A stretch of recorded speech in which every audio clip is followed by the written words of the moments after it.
Oh, now we're recording? Yeah. Okay. Hi! Hello! Hi! Hey guys, today I'm going to do a different video and talk through one of the section hikes that I did. Also, I might touch on the topic of backpacking and what it means to me and why I do it. So for this section hike, I did a short overnight hike from Bears Den to Front Royal, so about 29.6 miles in total. On the first day, I finished about 8.3 miles of the roller coaster section. Previously, I did about 5 miles of it in the previous trip that I did with my sister. And in my opinion, this roller coaster section was more technical than the previous section that I did. However, I wouldn't say it was the most difficult part that I did. I think that Maryland, the 40 miles, was, in my opinion, harder, but I'm not sure if it was because that was my first backpacking trip. And it was kind of new to me. This is actually the shelter that I went through.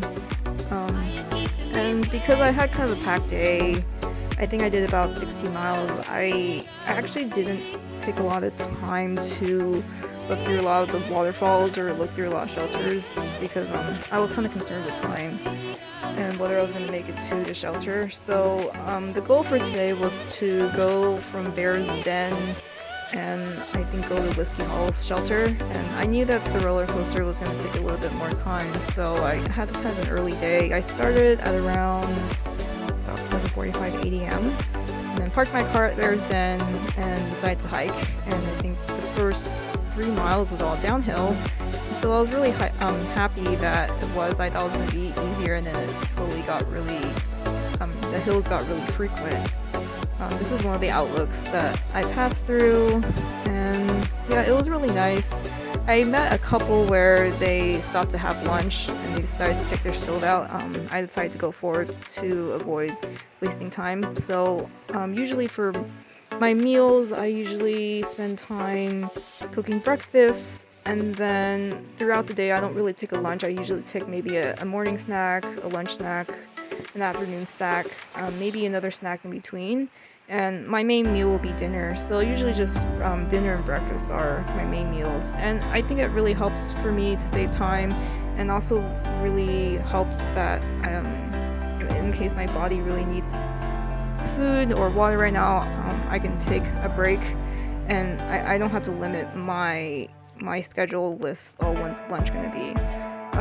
Oh, this is a really interesting rock that I went through. It was actually a step, so you can see my feet here going through the rock. So all in all, this roller coaster section had a lot of frequent short hills, but if you take your time and drink lots of water, you can get through it. Of course, as a backpacker, it is more difficult with carrying a full 20-25 pound pack. I met a lot of day hikers where they did it with me, and they were also really tired, but since you have a full pack, you're kind of forced to, you can't really stop. You have to force yourself and go through with it. This is one of the bridges that they had. It was really nice. I think it wasn't too dry, if I remember, but it was nice to have a bridge. And this is the end of the roller coaster.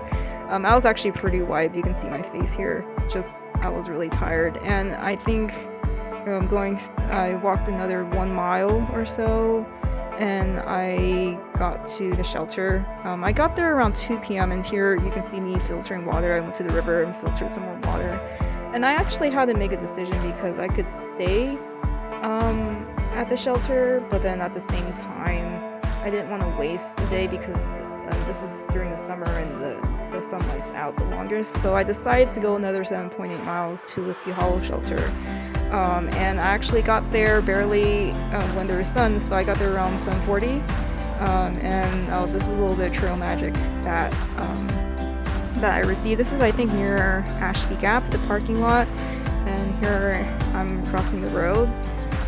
I think I had about 5 miles left to go here, so it was pretty windy, so you can see that the camera is kind of shaking around, but I think at this point I actually was a little bit worried because it was around 5 p.m. I think, and I was getting pretty tired, so I was actually a little bit concerned, but as always you kind of just push forward because shelter is there, and so you kind of have to get there. And so here was another bench.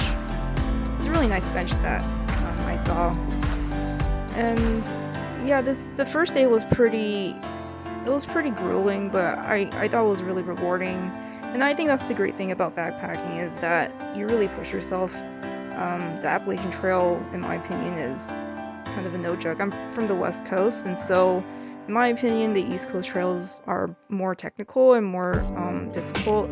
And as you can see here, I arrived at the shelter. And then I met a group of thru hikers right here. So all of them, they came from Georgia. So I think by the time they reached Virginia, they'd done about 1,000 miles, and it was a pretty international group. I think I met about 2 people that were from England, 1 person from Germany. It was really great seeing thru hikers. I actually haven't met many of them, especially a large group. And this was a shelter that I stayed at. There was about 2 stories, so I slept on the second story, if you could call that a story. And the funny thing was that at night there was mice going around. It was really funny because I'm a pretty light sleeper, and so I woke up and I hear scratching on the wall, but I think I was so tired, and all these thru hikers were so tired, that we decided to just sleep through it.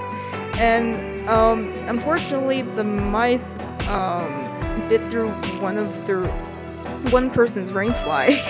So there's holes in it, and as you can see, this is my toiletry bag, and there are 2 to 3 acorns neatly packed inside my toiletry bag. So I think the mice went into my toiletry bag too. And so this was actually the beginning of my second day. It was much easier than the first, without the roller coaster. But I think I was actually pretty tired already. So this one I took a little bit more time. And I wouldn't say it was the easiest part. There were still some pretty steep hills that I had to go through. And then another issue that came up was that my ride, she actually had COVID. And so she actually had to call backup person to drive me. And this is one of the overpasses I went under.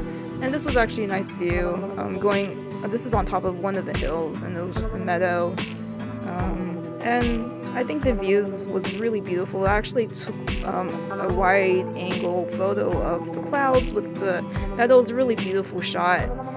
It's pretty sunny, and this is the end of my video. And I just hope that all of you enjoyed it, and I'll see you the next time.